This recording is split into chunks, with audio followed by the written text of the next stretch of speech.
이 말씀은 이 마태복음 24장 32절부터 35절 말씀이나 마가복음 13장 28절에서 31절 말씀과 같은 내용을 공유하고 있는 말씀인 것을 우리가 분명히 잘 보면서 이 말씀을 좀 이해해야 합니다. 그래서 이 공관복음이라고 말할 때 이렇게 같은 내용을 그 각 이 저자들의 이 시각과 그런 표현으로서 이렇게 표현이 되는데, 오늘 먼저 하나님께서 이 비유로서 무화과 나무와 모든 나무를 보라라고 말씀하시기 이전에 앞서 우리가 지난주에 말세의 징조에 대한 부분을 우리가 배웠던 것처럼 하나님께서 이 땅에 이제 환난과 어려움, 예루살렘의 환난과 예수 그리스도께서 오실 그 말세의 징조에 대한 부분을 먼저 얘기하셨고, 그에 따라서 이 무화과 나무의 비유를 말해주고 있는 겁니다. 그래서 우리가 먼저 좀 마가복음 13장 28절부터 31절을 좀 보시면 제가 봉독해 드리겠습니다. 무화과 나무의 비유를 배우라. 그 가지가 연하여지고 잎사귀를 내면 여름이 가까운 줄 아나니, 이와 같이 너희가 이런 일이 일어나는 것을 보거든 인자가 가까이 곧 문 앞에 이른 줄 알라. 내가 진실로 너희에게 말하노니 이 세대가 지나가기 전에 이 일이 다 일어나리라.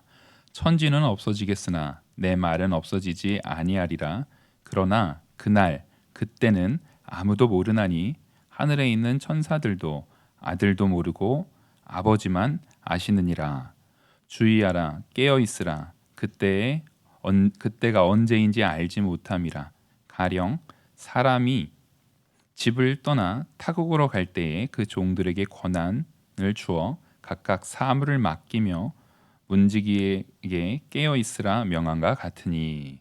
이 말씀처럼 지금 예수님께서 앞서 이제 인자가 오실 것, 그러니까 말세 때 예수 그리스도께서 다시 돌아오실 것에 대한 부분을 얘기하면서, 그때가 이제 무화과 나무에 잎사귀가 나는 것은 이제 연한 순이 나는 것은 이제 여름이 가까웠다라는 걸 말하는 거거든요. 계절적으로 여름이 가까웠다라는 걸 말하는 건데, 그것을 우리가 당연히 자연스럽게 아는 거예요. 예를 들어서 지난번에 이렇게 길을 가다 보니까 장미가 지금 많이 폈어요. 이 주변에 장미가 활짝 폈습니다.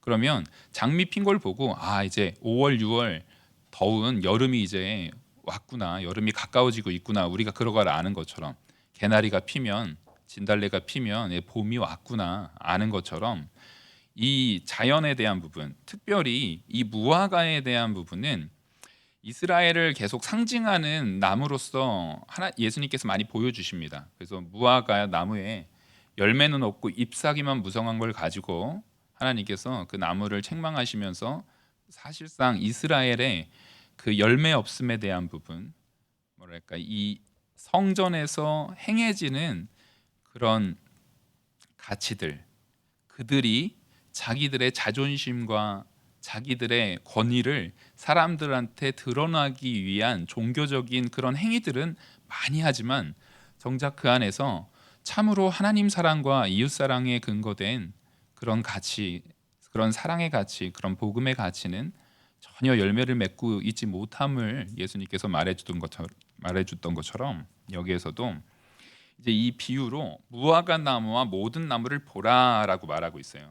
그래서 앞에는 마태복음도 그렇고 마가복음도 그렇고 거기에는 무화과 나무만 얘기하고 있는데, 오히려 이 누가복음에서는, 이 누가복음은 우리가 사도행전하고 연결이 됩니다. 누가복음의 특징 중에 하나는 누가복음이 1권이고 사도행전이 2권이라는 거예요. 그래서 누가복음은 이후에 나타날 전 세계로 뻗어나가는 복음에 대한 부분까지도 그 말씀 가운데, 복음서 안에서도 그 부분을 염두에 두고 그런 선교적 시각을 가지고 누가복음을 풀어내고 있음을 우리는 좀 알고 있어야 됩니다. 그래서 여기에서 무화과 나무와 모든 나무라고 할 때 1차적으로는 이스라엘 백성들, 이스라엘로부터 시작되는 하나님의 이 종말론적인 역사, 말세지말에 나타나는 이스라엘 사람들로부터 시작되는 그 부분들이 이제 모든 나무로 번져나가는 거, 자연적으로 우리가 이런 거죠. 무화과 나무가 싹이 나서 여름이 가까워졌으면 무화과 나무만 싹이 납니까? 다른 나무들도 납니까? 예, 다른 나무들도 나게 돼 있는 거예요. 그 계절을 거슬러서 이길 수 있는 건 없습니다. 마찬가지로 하나님께서 먼저는 예루살렘에 그 성전이 무너지고 예루살렘의 환난이 그 성전 그 돌 위에 돌 하나도 남지 않고 싹 진멸되게 될 것을 예수님께서 예언해 주셨던 것처럼 그것이 말세의 징조란 말이에요. 그 말세가 예루살렘에 일어나고 나면 이후의 모든 세상 속에서도 그것은 계속 확대되어 나가는 겁니다. 그래서 말세라는 것은 제가 지난주에도 분명히 말씀드렸듯이 말세는 예수 그리스도께서 이 땅에 초림하신 때부터 말세입니다. 우리는 지금 말세 지말을 산다라고 하는 게 예수님이 이 땅에 오시면서 말세인 거예요. 그래서 우리는 지금 말세를 계속 살아가고 있는 겁니다. 특별히 이 예수님 오시고 지금 2000년이라는 시간이 지난 이 시점에 우리는 많은 징조들 속에서 말세 지말을 내가 살고 있다는 것을 많이 느껴요. 근데 그럼에도 불구하고 우리는 예수 그리스도께서 다시 재림하시는 때는 압니까 모릅니까? 알지 못하죠. 우리는 아무도 그날은 아들도 모르고 천사도 모르고 아까 우리 말씀에서 읽었던 것처럼 그날은 아들도 모르고 천사도 모르고 오직 하나님 아버지만 아신다라고 예수님이 직접 말씀하고 계시는 거죠. 그래서 이 말세의 징조라는 것은 분명히 모든 사람들이 당연히 알게 상식적으로 알 수 있도록 반드시 일어납니다. 그럼 말세라는 것은 우리가 원하지 않거나 혹은 우리가 이 세상을 자꾸만 점점점 인간이 과학기술을 더 발전시키고 유토피아를 만들려고 사회적인 조직을 개편하고 과학기술로 의학기술로 이런 것들을 막 쌓아 올리면 그 말세를 우리가 막을 수 있느냐? 그렇지 않다라는 거예요. 우리는 이 땅의 유토피아를 건설하려는 그런 인간으로서 갖고자 하는 그런 자기적인 유토피아, 스스로 만들고자 하는 유토피아를 꿈꾸는 것 자체가 바벨탑을 쌓는 것과 똑같습니다. 그것은 사람이 갖는 가장 교만한 생각이에요. 하나님께서 우리를 구원하신 것은 마땅히 멸망되어야 될 세상에서 하나님의 사랑으로 택한 백성을 구원하시는 거지, 이미 아담의 범죄로 인해서 이 땅은 죄로 인해서 타락되었어요. 그때 하나님께서는 그 안에서 하나님의 이 창조 세계 속에서 택한 백성과 하나님의 창조 세계 속에서 하나님께서 회복시키실 이 세상에 대한 회복이 있는 거지, 우리가 이거를 내 힘으로 무언가 해서 개선시켜서 이 땅을 유토피아로 만들 수 있다라는 것 자체가 이 세상의 모든 종교들이나 모든 과학이나 이런 것들이 다 하나같이 바라는 방향이에요. 하지만 우린 반드시 알아야 됩니다. 말세는 반드시 옵니다. 이 세상의 멸망은 반드시 와요. 우리 성도는 그 종말론적인 신앙을 반드시 갖고 있어야 됩니다. 그래서 이 땅이 우리의 소망이 되어서는 안 돼요. 제가 요즘에 항상 주일 성수를 많이 강조하고 될 수 있으면 모든 공예배에 대해서 철저하게 참여하기를 제가 권하고, 새벽 예배 때도 우리가 힘써 참여해서 기도하기를 열심히 권하는 이유는, 여러분 우리 진짜 말세 지말을 살고 있습니다. 예수 그리스도께서 언제 당장 내일 오셔도 이상할 게 하나도 없는 시대를 우린 살고 있어요. 근데 우리는 적어도 내가 죽을 때까지는 절대 오실 일 없다는 마음가짐으로 살고 있는 것 같아요. 오히려 마음속으로 제발 내가 만수를 누리고 자녀들 손자들한테까지 다 축복받으면서 죽을 때까지는 안 왔으면 좋겠는 마음을 가지고 사는 모습들이 우리 안에서 촉촉 발견돼요. 제가 과거에 주일 학생들 뭐 이렇게 할 일이 있어가지고 주일 학생들 이제 말씀 전할 때 우리가 천국을 사모해야 되고 천국을 기다려야 된다라고 했더니 아이들 그래요. 이 세상이 지금 만족스러우니까, 이 세상에 누려지는 게 요즘 자녀들 다 귀하게 크잖아요. 자녀들 귀하게 크니까 천국에 가는 게 별로 달갑지 않은 표정이에요. 그러면서 그때 당시에 제가 이제 그 개척교회를 하던 때였는데 이렇게 말하더라고요. 그 천국에 터닝맥 카드 있어요? 그러면 간다고. 터닝맥 카드 그때 한참 유행하던 장난감이었거든요. 천국에 나는 우리 집에 가면 그거 있고, 아이들도 마찬가지예요. 우리가 이 땅에서 누리고 있는 것들을 너무나 만족하고 있으니까 사실상 특히 부환자일수록 내가 누리고 있는 이런 것들이 너무 만족스러우니까 천국을 전혀 사모하지 않아요. 우리가 인류 역사를 보더라도요, 대한민국이 천국을 가장 사모했을 때는 이 전쟁으로 인해 가지고 가장 사람들이 비참한 가운데 말 그대로 이제 북한에서 막 와가지고 기독교를 제일 먼저 박해를 했잖아요. 이제 교회들을 막 없애고 성도들을 죽이고 막 그런 일이 있었습니다. 왜냐하면 사상적으로 이 공산주의 사상하고 기독교는 같이 갈 수가 없거든요.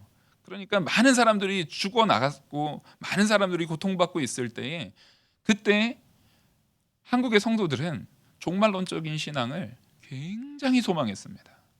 빨리 주님 오시기를, 빨리 이 땅에 예수님이 재림하셔서 이 모든 고통이 하루빨리 종식되기를, 이게 말세지말에 당하는 환난이고 이런 환난이 지금 내 눈앞에 닥치고 있지만 예수님 재림하시면 우리 다 들려 올라가는 것처럼 그것이 끝나기를 굉장히 소망했어요. 그리고 나서 많은 나라들이, 전쟁이 이제 우리나라를 엄습했을 때 많은 나라들이 돕고 우리가 전쟁에서 어쨌든 회복이 되고 발전하고 지금 점점 너무 잘 살아져서 지금은 전 세계가 놀랄 만큼 잘 살고 있잖아요. 제가 아시아 순방을 했는데 제가 볼 적엔 처음 본 것 같아요. 대통령이 한국을 먼저 왔어요. 이거 처음 아닙니까? 전 처음인 것 같아요. 항상 일본을 먼저 갔던 것 같은데 괜히 좀 자부심이 생기더라고요. 일본보다 우리나라 먼저 왔다고. 근데 그런 정치적인, 사회적인, 환경적인 부분이 좋아졌는데 정작 우리의 신앙적인 부분은 좋아졌다라고 볼 수 있는지 우리가 돌이켜 봐야 됩니다.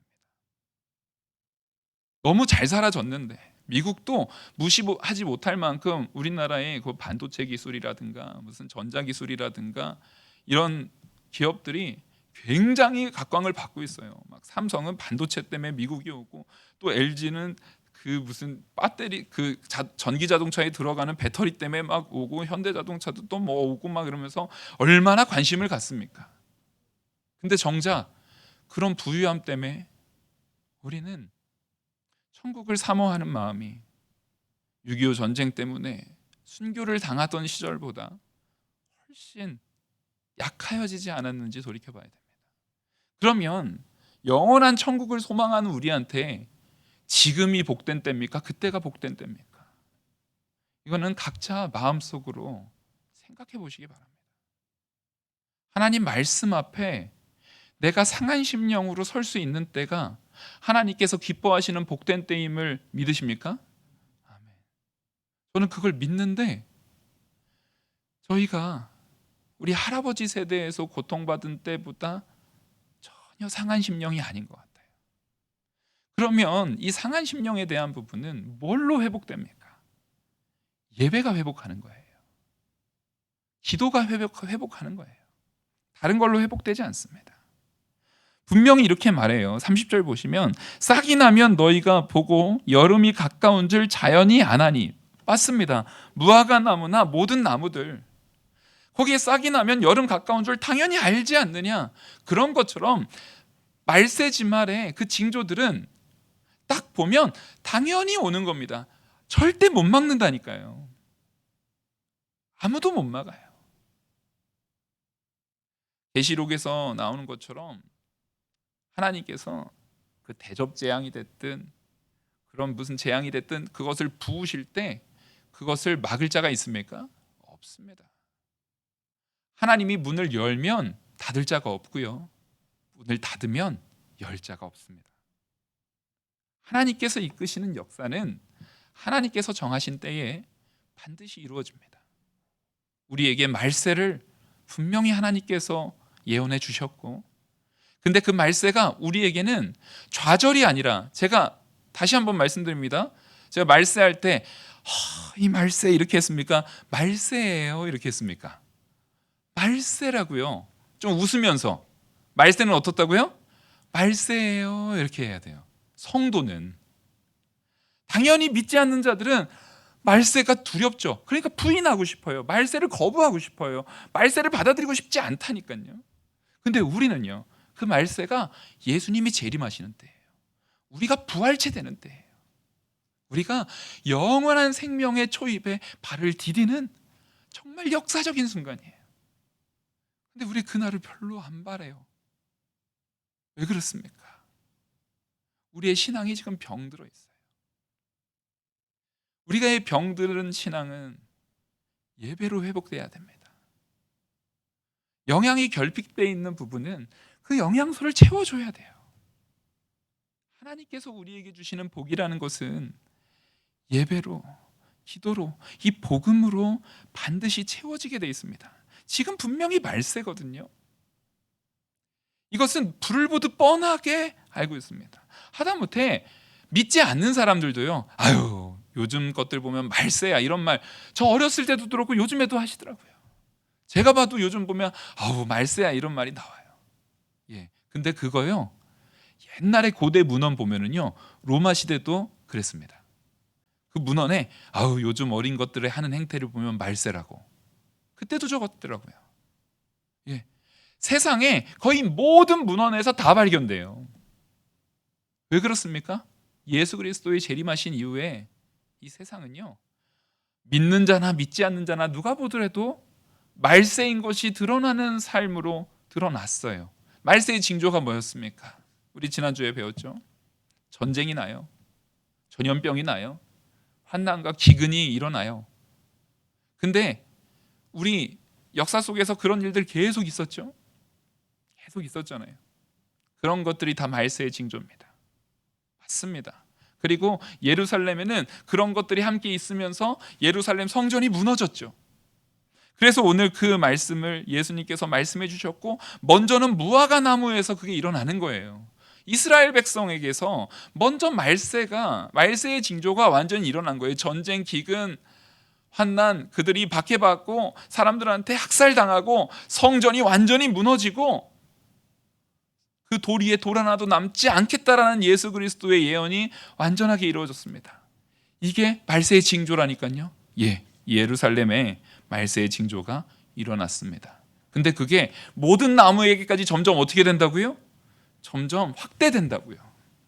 그래서 이 말세의 징조라는 것이 이 시대, 지금 보면 31절부터 보시면 이와 같이 너희가 이런 일이 일어나는 것을 보거든. 자, 이런 일이 일어나는 거 이스라엘 백성들이 먼저 보겠죠. 자, 보십시오. 예수님이 이 말씀하실 때에 이 말씀을 들었던 이스라엘 백성 중에 거의 대부분의 사람들은 성전이 무너질 때, 로마로 인해서 예루살렘 성전이 무너질 때 대부분 살아 있었습니다. 그러니까 그 사람들은 그거 보는 거예요. 예수님이 십자가에 못 박혀 죽으실 때 하늘이 어두워지고 휘장이 찢어지는 거 이 사람들 다 봤어요. 예수님 부활하신 거 많은 사람들이 목도했습니다. 예수님 승천하실 때 많은 사람들이 확인했어요. 그리고 예수님이 재림하실 것도 약속했어요. 그럼에도 불구하고 믿지 않는 사람들은 안 믿어요. 예수님께서 분명히 이 모든 것을 통해서 말세의 징조를 보여주셨고, 예수님께서 말씀하신 예루살렘 성전이 무너지고 돌 위에 돌 하나도 남지 않겠다라는 것까지 다 이루어졌어요. 그래도 여러분, 택함받지 못한 백성은요, 그거 보고도 안 믿어요. 보십시오.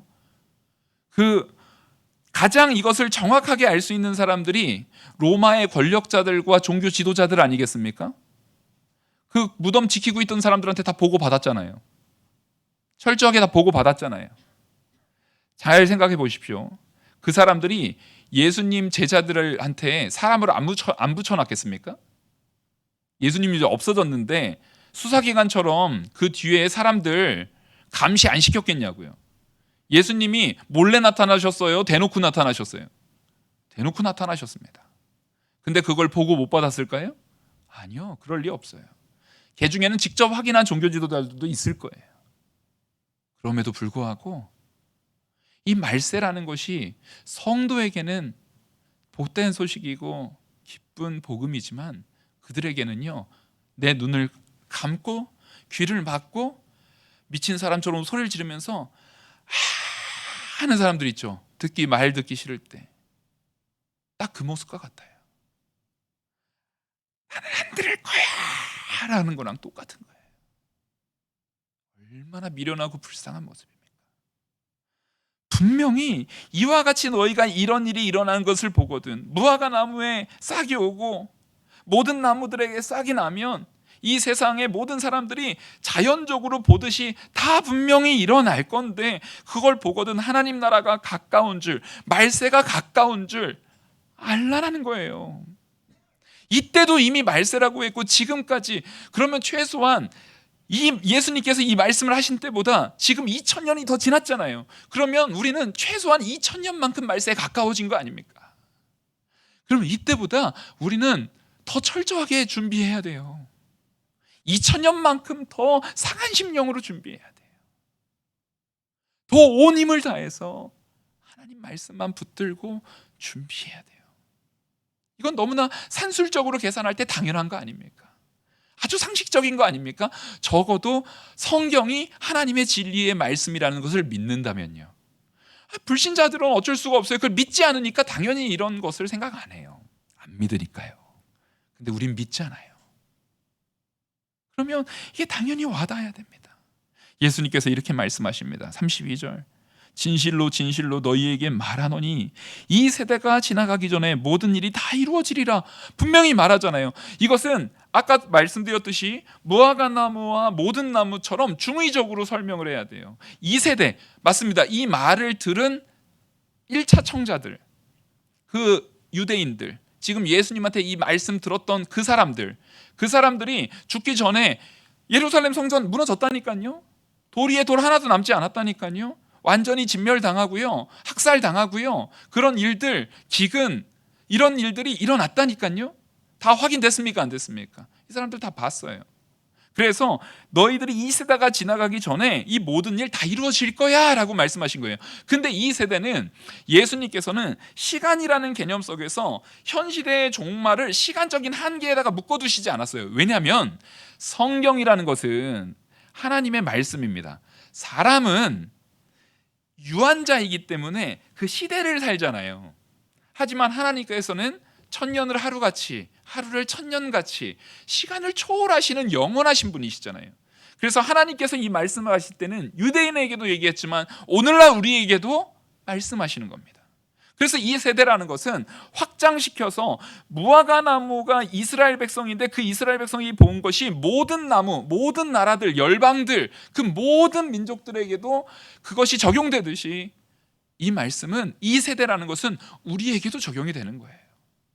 이후에 있는 2000년의 역사 속에서 있었던 모든 성도들과 모든 불신자들에게 이 말씀은 다 똑같이 적용되는 거예요. 이후에 나타날 모든 성도들에게도, 이후에 나타날 불신자들에게도 이 말씀을 하나님께서 똑같이 적용하셔서 그 모든 이들이 하나님 앞에 변명치 못하게 하실 겁니다. 난 몰랐어요. 저는 못 들었어요. 적어도 우리 여기 계신 분들은 제가 말씀 증거했고, 저도 저에게 증거했고, 여러분들도 그 증거된 말씀을 들었으니까 우리는 변명치 못해요. 이제 안 믿는 사람도 마찬가지입니다. 복음을 하나님께서 말씀으로 선포하셨기 때문에 그 믿지 않는 사람들이 그것을 몰랐다 할지라도 하나님께서 이 세상의 모든 창조 세계의 징조로서 그들에게도 보이셨다라고 했어요. 해가 뜨고 해가 지는 것을 보듯이, 로마서에서 말하는 것처럼 그들이 변명하지 못하게 하신다는 거예요. 우리는 분명히 하나님께서 이 세상 모든 자가 다 지나가기 전에, 종말의 때에 예수 그리스도께서 재림하시기 전에 이 모든 일은 반드시 이루어집니다. 1차적으로는 이스라엘 백성들, 그때 예수님의 말씀을 들었던 사람이 성전에 돌 위에 돈 하나 남지 않을 때까지 살아서 직접 확인했던 것처럼 우리도요, 지금 이 시간 실시간으로 전쟁과 기근과 질병과 이런 것들을 지금 실시간으로 우리 확인하고 있습니까? 없습니까? 확인하고 있어요. 요즘 시대에 태평성대에 있는 나라에서는, 전쟁 한 번도 없는 세대에서는 못 봐가지고 저는 몰랐다고 변명할까 봐 인터넷 다 핸드폰 하나씩 들고 있으면서 인터넷만 열면은 아주 실시간으로 전쟁들, 기근들, 환경들이 다 확인되잖아요. 전 세계가 코로나로 다 확인했잖아요. 우리는요, 실제로 다 본 세대들이에요. 변명할 수 없어요. 하나님께서 변명치 못하게 하려고 다 확인시켜 주셨습니다. 우리 이것을 가지고 우리는 절대 변명하지 못하기 때문에 33절 보시면 천지는 없어지겠으나 내 말은 없어지지 아니하리라. 우리 변명치 못하고요. 이 세상은 지나가고 옛날 사람들 지나갔고 전쟁 지나가서 나는 모르고 지금 나는 그런 거 경험하지 못해서 몰라요 막 이렇게 말한다 할지라도 스스로 그것을 나는 안 들어요 몰라요 막 막은다 할지라도 천지는 그렇게 없어져서 옛날에 지나간 일은 나는 관심 없어요라고 할지라도 몰라도 암만 그래봤자 하나님의 말씀은 없어지지 않아요. 하나님의 말씀은 반드시 이루어집니다. 내가 아무리 눈 감고 귀 막고 고함을 질러가면서 부인하려고 해도 하나님께서 말씀으로 우리에게 예언하신 그 말세는 이미 진행되고 있습니다. 우리 눈앞에 와 있어요. 그래서 34절 보시면 우리 같이 읽겠습니다. 34절 시작. 너희는 스스로 조심하라. 그렇지 않으면 방탕함과 술 취함과 생활의 염려로 마음이 둔하여지고 뜻밖의 그날의 덫과 같이 너희에게 임하리라. 자, 아멘. 우리는 스스로 조심해야 합니다. 신실하게 깨어 있음을 하나님께서는 우리한테 지금 요청하고 계시는 거예요. 신실하게 깨어 있어야 합니다. 그것을 가능하게 하려고 우리 안에 성령 하나님도 보내주신 거예요.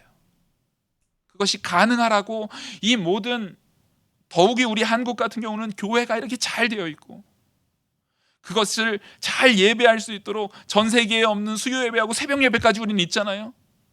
그거 다 잘 준비하라고 스스로 깨어 있으라고 그렇게 하나님께서 다 열어주셨고 그렇게 하나님께서 이렇게 다 베풀어 주셨는데 우리가 예배하지 않는다면 우리가 깨어서 준비하지 않는다면 조심하지 않는다면 나와서 기도하지 않는다면 해야 됩니다. 하나님께서 우리한테 물으실 거예요. 지금 스스로 조심하라는 거예요. 방탕하지 않아야 돼요. 방탕함이라는 게 무슨 막 드라마에서 나오는 이상한 사람들 그런 사람들만 얘기하는 게 아니에요. 말씀 앞에 바로 서지 못하는 모든 것이 방탕입니다. 우리의 방탕의 기준은 성경 말씀에 하나님께서 기뻐하시지 않은 모든 행동들이 방탕이에요. 나의 이익을 위해서 내가 좀 편하려고 하는 모든 것들을 우리는 조심해야 돼요. 그거를 여러분들한테 갑자기 막 이렇게 막 강하게 요구하는 게 아니라 적어도 어제보다는 오늘 덜 방탕하시기 바랍니다. 오늘보다는 내일이 조금이라도 더 신실하고 더 경건하고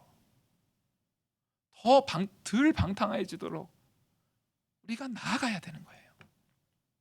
주일날 오전 예배만 들으셨으면 오후 예배께도 나오려고 힘쓰시고 주일 오전 오후 예배를 열심히 힘써 하고 계시다면 수요 예배까지 나오려고 힘써 보시고 그렇게까지 다 지키고 있다면 정말 잘하셨습니다. 훌륭합니다. 칭찬드립니다. 근데 금요기도회까지 한번 힘써 보세요. 거기까지 갔다면 아주 거의 갈 때까지 간 겁니다. 잘하셨어요. 그러면 새벽 예배 중에 하루라도 더 와보려고 힘써 보세요. 그리고 일주일 중에 2번 와보고 3번 와보고 또 우리 교회는 얼마나 좋아요. 365일 새벽 예배가 쉬지 않는 교회 아닙니까? 우리 자부심을 갖자고요. 그거 정말 지켜나가려고 우리 금요기도에도 8시 좀 일찍 시작하자고 했잖아요.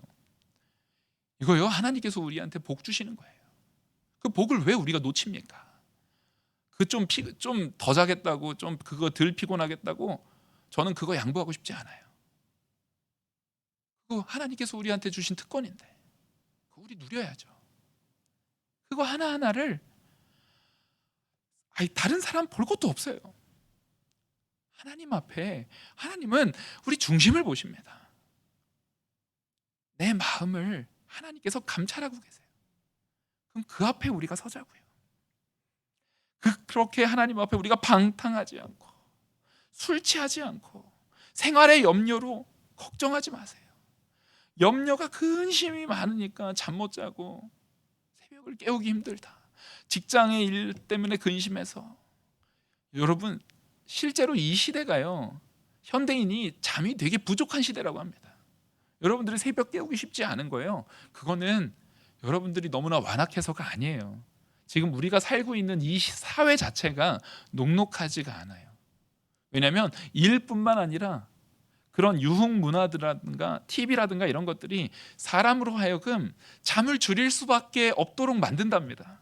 그러면요, 우리는 그런 미디어 같은 부분에 있어서도 절제를 할 줄 알아야 돼요. 그것도 우리가 방탕하고 술 취하지 않는 모습입니다. 그래서 그런 것들을 줄여나가면서 내 생활, 자꾸 TV 많이 봐서 TV 보느라고 4시간 쓰면은요, 잠자는 시간 줄어드는 거예요. 당연히 성경 볼 시간 줄어드는 거예요. 유튜브 보느라고 5시간 썼으면 그만큼 당연히 기도할 시간 줄어드는 거예요. 그게 그만큼 내가 미디어로서, 그런 영적으로서 방탕하고 취해 있는 겁니다. 그러니까 그런 것들이 자꾸 쌓이면 생활의 염려도 더 많이 나타날 수밖에 없어요.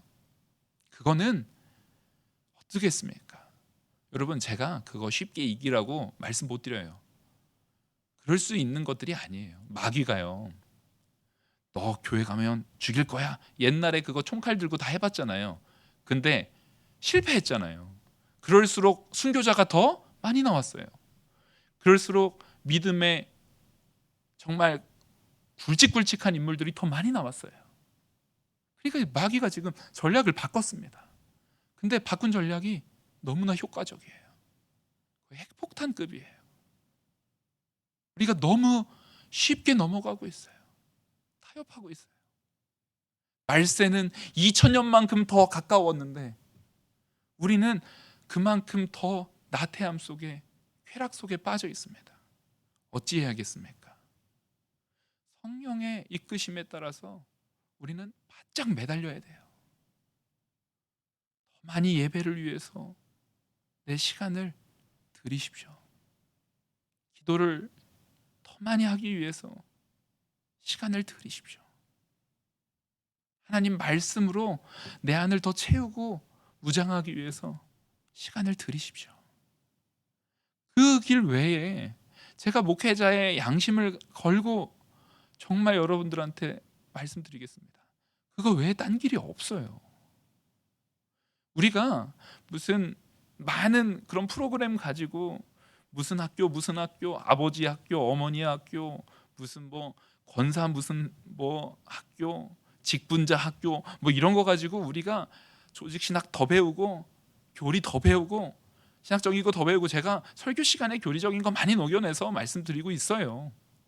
그런 거 안 해도 성경 말씀 안에서 충분히 우리 적용돼서 배울 수 있어요. 그런 프로그램으로 우리가 자라나는 거 아니에요. 우리가 말씀을 들었으면 그 말씀 붙들고 기도해야 자라납니다. 그거 있잖아요, 아이들을 학교 공부시킬 때 동영상 강의, 학교 수업 5시간, 10시간 들어도 하나도 도움 안 돼요.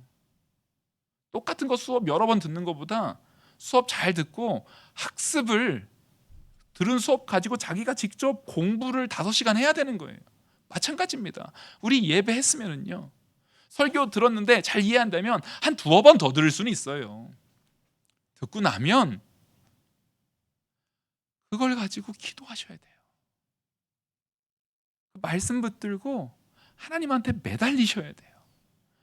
그 말씀으로 나를 변화시키고 역사가 내 안에서 작용되게 해달라고 하나님 앞에 간절히 매달리셔야 됩니다. 그래야 우리가 변화되는 겁니다. 성령의 인도를 따라서 우리가 발을 떼봐야죠. 마음으로만 제 소망은 저기 가는 겁니다. 하나님, 제 열망이 얼마나 큰지 아시죠? 하나님, 제 소망이 얼마나 큰지 아시죠? 저만큼 가고 싶은 거 아시죠? 근데 발을 띄어야죠. 발작을 띄어야죠. 말만 그냥 30년 40년 말만 그렇게 하면 뭐합니까? 한 발짝 띄어보세요. 발이 안 떨어지면 끌어서라도 조금이라도 앞으로 전진해 나가야 되는 겁니다. 왜냐면은요, 예수님의 재림의 때는요, 우리가 모르게 온다니까요. 누가복음에서는 뜻밖의 그날이 덫과 같이 너희에게 임하리라 이렇게 말하잖아요. 이게 아까 마가복음에서 뭐라고 했어요? 오실 날을 우리 다시 한번 마가복음 보시면, 그러나 그날과 그때는 아무도 모르나니 하늘에 있는 천사도 아들도 모르고 아버지만 아시느니라.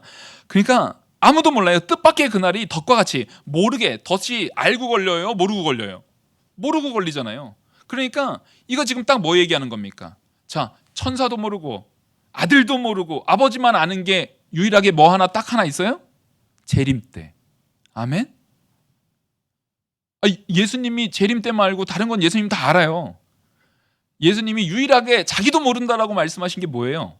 재림 때는 모른다고 말씀하셨잖아요. 지금 이게 바로 요 말씀입니다. 그날에 덫과 같이 너희에게 임하리라. 우리가 모르게 온다는 거예요. 하나님만 알게 와요.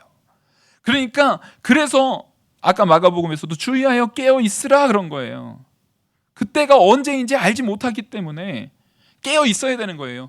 예수님이 언제 오실지 모른다니까요. 그러니까 그 뒤에 그것을 마가복음에서는 더 친절하게 설명해주고 있는 거예요. 가령 사람이 집을 떠나 타국으로 갈 때에 그 종들에게 권한을 주어 각각 사물을 맡기며 문지기에게 깨어있으라 명함과 같이. 왜요? 집주인이 언제 돌아왔을 때 밤중일지 다굴 때일지 새벽일지 예수님께서 집주인이 어떻게 해요? 언제 올지 모른다니까요. 예수님께서 재림하실 때는요, 도둑같이 오세요. 언제 올지 몰라요. 지금 마가복음에서는 이거를 친절하게 더 많이 설명한 거고, 누가복음에서는 그것을 뜻밖의 우리가 생각지도 못할 때 덫과 같이 너희에게 임하리라 라고 여기서는 좀 간략하게 말씀한 것뿐이에요. 여러분, 재림 때는 언제인지 모릅니다. 하지만 확실한 건 예수님이 이 말씀을 주신 것보다는 2000년만큼 가까워진 건 분명합니까? 안 합니까? 분명합니다.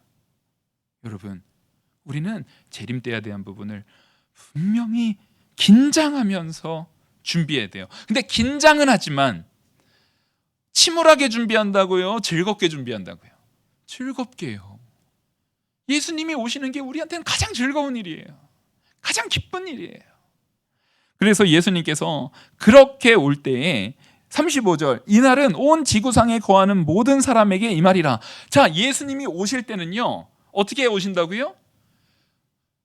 그냥 그 거짓 선지자들처럼 저기 예수님 왔대 소문으로 들어요. 직접 번개가 여기에서 동에서 서로 하는 것처럼 한 번에 다 알아요. 한 번에 다 안다니까요. 예수님의 재림이라는 것은 절대로 몰래 오지 않으십니다. 그러니까 어디서 왔네, 어디 메시아가 있네, 어디 있네 이런 거 다 가짜예요. 예수님이 재림하실 때는요, 그 모든 사람들이 한 번에 다 알게 됩니다. 지구상의 모든 사람들이 그리스도께서 오신 것을 목격할 수 있는 것이 완전히 공개적으로 모든 이에게 선포되면서 옵니다. 우리는 그날을 기다리는 거예요. 그러니까 우리가 해야 되는 것은 예수님 언제 오시나 이거 걱정할 필요 없어요. 오실 때 되시면 탁 알게 될 거예요. 어디 왔대는데 관심 가지실 필요 없어요. 그거 가짜예요. 내가 확인하지 못하게 왔다면 당연히 가짜예요. 왜냐하면 자, 나는 따라하겠습니다. 나는 성도다. 아멘?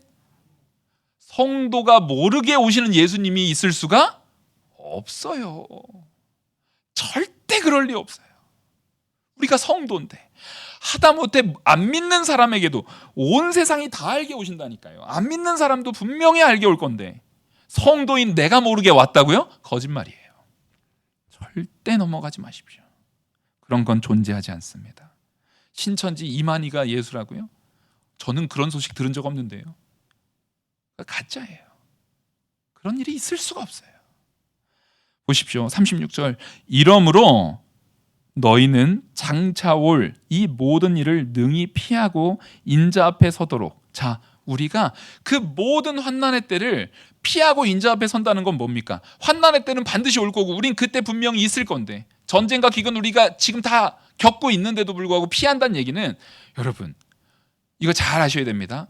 성도는 그것을 내가 전쟁이 없어야 피하는 게 아니에요. 우리는 그 모든 기근 안에서 있을 수 있어요. 손양원 목사님처럼 순교 당할 수 있어요. 그럼 손양원 목사님은 못 피한 거예요? 아니요. 예수 그리스도께서 피하게 하신 겁니다. 순교의 잔으로. 스데반 집사님도 순교의 잔으로 피하게 하신 거예요.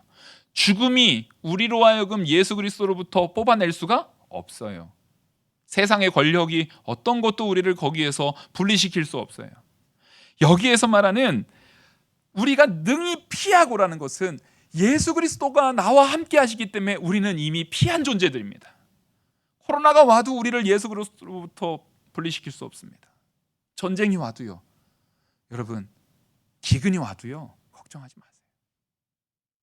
우리의 목숨을 빼앗아 간다 할지라도 그것이 우리를 엄습하지 못해요. 우리는 하나님의 능력으로 예수 그리스도의 은혜로 능히 피한 자가 돼서 예수 그리스도 앞에 서는 자가 되는 거예요. 서도록 우리가 항상 기도하고 깨어 있으라. 무슨 얘기입니까? 예수 그리스도 믿으란 얘기예요. 예수 그리스도 믿는 자는요, 기도하는 자입니다. 깨어 있는 자입니다. 우리가 기도하고 깨어 있는 거예요. 하나님의 은혜로 되는 거지. 예수 그리스도가 나와 연합되지 않는 자가 기도할 수 있습니까? 예수 그리스도가 나와 연합되지 않은 자가 찬양할 수 있습니까? 예수 그리스도가 나와 연합되지 않은 자가 예배할 수 있습니까? 다 불가능해요. 이것은 믿는 자에게 주어지는 복이에요. 그래서 여기 모인 모든 무리들은요, 다 우리 이미 누리고 있는 복입니다. 예수님께서 이 말씀을 그들에게 전한 거예요. 성전에서 이 말씀 전한 겁니다. 저는 지금 예수님께서 전한 말씀 여러분들에게 그대로 다시 전했습니다. 우리 이 말씀으로 무장하는 거예요. 그래서 예수님께서 이 말씀을 37절 보시면 예수께서 낮에는 성전에서 가르치시고 밤에는 감람원이라는 산에서 쉬시니, 왜 산에서 쉬셨을까요? 산에서 기도하신 거예요. 산에서 밤에는 기도하시고 하나님과 만나면서 거기에서 항상 새벽 기도를 예수님께서 하셨거든요. 그리고 나서 물론 잠도 주무셨죠. 하지만 새벽에 또 깨어서 그 산에서 하나님과 기도하심을 통해서 영적으로 채워지고, 또 낮에는 성전 와서 이 복음 전한 겁니다. 말세에 일어날 일 전한 겁니다. 복음을 전한 겁니다. 그 모든 일에 있어서 너희를 구원할 자, 그 말세에서 너희를 생명으로 이끌 자는 바로 나 예수 그리스도라는 것을 전한 겁니다. 우린 그걸 믿는 자고, 그때에 38절 모든 백성이 그 말을 들으려고 이른 아침에 성전에 나아가더라. 아멘. 그 말씀 들으려고 이른 아침부터 갔어요. 진짜 생명의 말씀이 선포되면은요, 말씀을 성도는 사모하게 돼 있습니다. 지금 내가 말씀을 사모하지 못하고 있다면 나의 마음의 상태를 돌아봐야 됩니다. 저도 더 많이 기도하고 더 많이 말씀 준비를 위해서 애쓰고 힘쓰기를 여러분들한테 약속드리겠습니다. 하나님 앞에 더 바로 서기를 힘써 하겠습니다. 우리가 이 목회라는 것은 목회자와 성도가 같이 하는 거예요. 목회가 뭐 하는 겁니까? 교회 돈 많이 하는 거예요? 아니, 그러려면 사업을 하지, 우리가 무슨 교회가 그런 거 하는 거 아니잖아요. 우리는요, 목회자는 말씀 바로 전하려고 힘쓰고 기도하고, 또 우리 성도님들은 우리 교회가 말씀이 바로 전해지는 교회로 목회자가 잘못된 방향으로 흐르지 않도록 같이 힘써서 저를 위해서 기도도 해주고, 그런 제도적인 걸로 바로 잡아주고, 우리가 같이 서로 기도해야 돼요. 같이 예배로 힘써야 돼요. 같이 말씀 앞에 바로 서야 돼요. 그러지 않으면요, 반드시 교회는 망가져요. 교회는 깨져요. 예배가 없는 교회가 무슨 교회입니까? 기도가 없는 교회가 무슨 교회입니까? 우리는 오늘 예수 그리스도께서 말씀해 주신 이 말세의 징조를 이미 깨달은 성도로서, 예수 그리스도께서 당장 내일 오셔도 이상함이 없다라는 것을 목회자도 경각심을 가지고 말씀 증거하고, 성도들도 경각심을 가지고 말씀을 청종하면서 순종하기에 힘쓰는 우리 영학교회 되기를 간절히 소망합니다. 기도하시겠습니다. 은혜와 사랑이 많으신 하나님 아버지, 하나님의 교회, 우리 주 예수 그리스도가 머리 되시는 영학교회가 각 지체가 합력하여서 온전히 하나님 앞에 예배하며 말세의 징조를 우리가 분명히 분별하면서 성도로서 모든 신앙의 가치들을 준비해 나가는 우리들 되게 하여 주시옵소서. 이 모든 말씀 살아계시는 우리 주 예수 그리스도의 이름으로 기도 올리옵나이다.